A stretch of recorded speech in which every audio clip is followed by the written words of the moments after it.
So let's talk about branding 101. We can't really get into marketing strategy for our booth-based events unless we have the branding down first, right? It's kind of like laying the foundation so that we can build up and vertically from there. So what is branding? I think the biggest mistake I see is inconsistent branding. So when you go to try and do your marketing, it doesn't work as well because the branding isn't on point. So it starts off with like a good clean logo. There's so many logos out there that if they just spent, you can go to Fiverr, Fiverr, and for like $50, even less, if you want to pay a little bit more, I'm sure you can find something that's more expensive, and get a nice, clean logo. It can be your same logo that you have now. Just get it refreshed so it looks a little more modern, a little more clean. They'll give you all the different file types, right? You're going to want your logo in a color format, black and white, different variations, different sizes, PNG, JPEG, SVG, all the different stuff. And then you want a clean color palette as well. For Fusion, our colors are basically white, orange, and a blue. That's it. So everything we do is either in white, orange, or blue. So that when our customers see any of our promotional material, it's very easy. Oh, yep, that's Fusion. I just know by looking at their colors, that's what it is. And your event needs that exact same thing.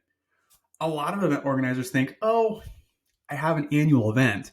I don't need, branding. I don't need, to have a nice brand out there. And that's the biggest lie I've ever heard probably in the event industry because it's so far from the truth. The Super Bowl only happens once a year. Does the Super Bowl have a brand? Yes, it does. We know what the Super Bowl looks like. We know what the trophy looks like. We know what the logo looks like. We just know. That's an event that only happens once a year. Sure, the Super Bowl is a lot bigger than probably most of the events that, we run, but the concept and the value is still the same.